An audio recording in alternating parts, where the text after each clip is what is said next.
Terima kasih pemirsa, Anda kembali menyaksikan Kominfo Newsroom.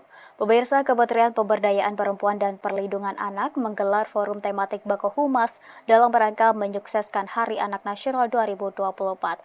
Melalui forum ini, Menteri PPPA Bintang Puspayoga menyebut Hari Anak Nasional sebagai momen meningkatkan perlindungan dan pemenuhan hak anak-anak Indonesia. Hari Anak Nasional dirayakan pada tanggal 23 Juli setiap tahunnya. Tahun 2024, Hari Anak Nasional akan digelar di Papua dengan fokus isu yaitu merdeka anak dari kekerasan, perkawinan, internet sehat, pekerja anak, dan stunting. Dalam pidatonya, Menteri PPPA Bintang Puspayoga menekankan Hari Anak Nasional bukanlah sekedar seremoni tahunan, namun sebagai momentum semua pihak meningkatkan perhatian dan perlindungan bagi hak-hak anak Indonesia. Hari Anak Nasional ini bukan hanya sebuah peringatan tahunan yang kita harapkan. Peringatan Hari Anak Nasional tidak hanya selebrasi semata, tapi bagaimana peringatan Hari Anak ini akan menjadi momentum bagi kita sebagai momentum bercermin diri, merefleksikan diri, kemudian merenungkan dan mengevaluasi komitmen kita dalam memenuhi hak-hak anak, demikian juga melindungi anak Indonesia. Sebelum puncak acara pada tanggal 23 Juli 2024, Hari Anak Nasional memiliki sejumlah agenda pembuka yang akan digelar di 11 lokasi berbeda di Jakarta. Beberapa di antaranya adalah merangkai partisipasi anak yang bermakna, festival ekspresi anak, dan lain sebagainya. Kesuksesan acara Hari Anak Nasional disebut Menteri PPPA harus didukung oleh berbagai pihak, termasuk oleh Forum Bako Humas Kementerian Lembaga.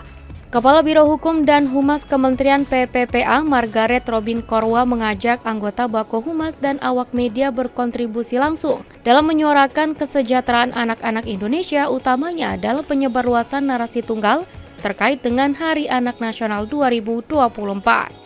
Yang pasti dalam pemberitaan harus responsif dan berperspektif anak, sehingga tidak ada hak-hak anak yang teramputasi dalam pemberitaan media, termasuk dengan jika ada korban kekerasan. Kami berharap kepada insan media untuk memberikan perlindungan, terutama merahasiakan nama korban. Jika disebutkan cukup inisial, tapi dalam memberikan penghormatan terhadap hak asasi manusia, maka cukup disebutkan dengan terduga korban tanpa menyebutkan nama, karena jejak digital itu tidak akan terhapus. Beralih ke informasi lainnya pemirsa, Menteri Agraria dan Tata Ruang Kepala Badan Pertanahan Nasional Agus Harimurti Yudhoyono mengatakan aturan mengenai hak guna usaha untuk lahan di Ibu Kota Nusantara sampai 190 tahun merupakan langkah strategis untuk mempercepat pembangunan di IKN sekaligus memberikan kepastian bagi investor untuk berinvestasi di IKN. Menteri Agraria dan Tata Ruang Kepala Badan Pertanahan Nasional Agus Harimurti Yudhoyono menyatakan aturan mengenai hak guna usaha untuk lahan di Ibu Kota Nusantara sampai 190 tahun yang diatur dalam Peraturan Presiden Nomor 75 Tahun 2024 akan dapat menarik lebih banyak investasi.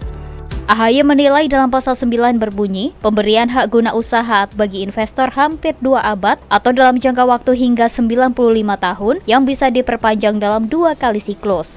Selain HGU, dalam Perpres tersebut juga memberikan hak guna bangunan untuk jangka waktu paling lama 80 tahun melalui satu siklus pertama dan dapat dilakukan pemberian kembali melalui satu siklus kedua dengan jangka waktu paling lama 80 tahun berdasarkan kriteria dan tahapan evaluasi.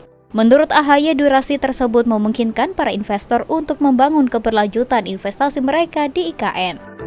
AHY juga mengatakan pemberian HGB dalam jangka waktu tertentu juga terjadi di negara lain yang memindahkan ibu kota negaranya. Berbeda halnya dengan wilayah lain di Pulau Jawa, khususnya Jakarta, yang telah memiliki sistem investasi dan pasar yang jelas. Ibu kota Nusantara membutuhkan langkah penyesuaian investasi yang baru. Pemirsa, Kamar Dagang dan Industri Indonesia menyiapkan dokumen usulan kebijakan ekonomi pemerintah tahun 2024 hingga 2029 yang disebut dengan dokumen peta putih atau white paper. Ketua Umum Kadin Indonesia Arsyad Rashid mengatakan, rekomendasi itu mendukung realisasi program ekonomi prioritas pemerintah dalam 5 tahun ke depan.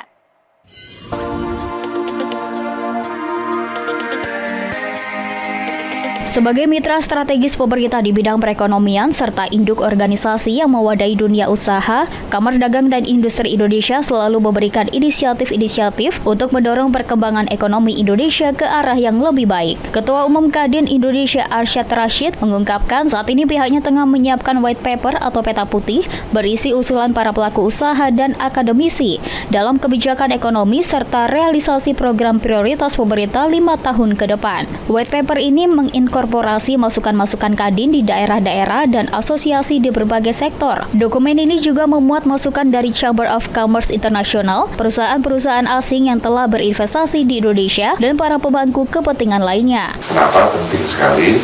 Karena supaya ada alignment. Karena di sini kuncinya saya katakan tadi, kata-kata gotong royong itu yang jadi pusat, provinsi, kota, dan juga yang namanya pusat, provinsi juga kabupaten kota. Ini harus ada alignment. Kuncinya apa? Good policy, good policy, good policy. Menurut Arsyad, dokumen yang diperkirakan rampung pada Agustus mendatang diharapkan dapat memperkuat dan menyukseskan program pembangunan 2024-2029 serta mendorong implementasi Asta Cita dan 17 program prioritas pemerintah selanjutnya Prabowo Gibran. Kita beralih ke informasi lainnya pemirsa. Kementerian Lingkungan Hidup dan Kehutanan meluncurkan dokumen Zero Waste Zero Emission 2050.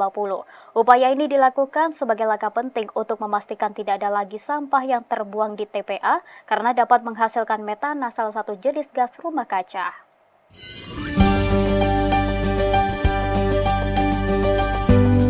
Kementerian Lingkungan Hidup dan Kehutanan menargetkan sektor limbah dan sampah tidak akan lagi menyumbang emisi pada tahun 2050 dengan peluncuran dokumen Zero Waste Zero Emission 2050 di Jakarta Selasa 16 Juli 2024. Menteri Lingkungan Hidup dan Kehutanan Siti Nurbaya dalam rapat koordinasi nasional pengelolaan sampah, limbah dan bahan berbahaya dan beracun mengingatkan bahwa pengelolaan sampah dan limbah merupakan salah satu dari 5 sumber utama dalam upaya pemerintah untuk menurunkan emisi gas rumah kaca sesuai dengan target yang tertuang di dokumen Iklim Enhanced Nationally Determined Contribution. Tidak hanya itu, persoalan sampah juga menjadi isu keseharian bagi masyarakat.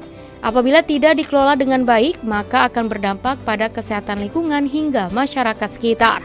Untuk itu, Siti Nurbaya pun mengimbau kepada seluruh pemangku kepentingan agar mengawal kemajuan baru dalam pengelolaan sampah dan limbah dengan tujuan akhir dapat menurunkan emisi gas rumah kaca. Dokumen Indonesia Zero Waste Zero Emission 2050 merupakan dokumen yang menguraikan pendekatan strategis dari sektor limbah untuk mencapai nol limbah di tahun 2040 sehingga mendekati target nol emisi dapat dicapai pada tahun 2050. Melalui beragam aksi mitigasi yang dijabarkan dalam dokumen tersebut, emisi puncak dari sektor limbah akan terjadi di tahun 2030 yaitu sebesar 217 juta ton CO2. Diproyeksikan emisi secara bertahap akan berkurang hingga di tahun 2050 mencapai 62 juta ton CO2 dan 9 juta ton CO2 ekuivalen di tahun 2060. Dalam upaya itu, dikembangkan strategi dengan prinsip-prinsip konstruktif, inklusif, modalitas, dan berkompeten. Pemirsa, kami akan segera kembali dengan dialog mengenai HAN 2024 Dukung Kesejahteraan Anak untuk Indonesia Maju bersama rekan kami Mona Azari sesaat lagi.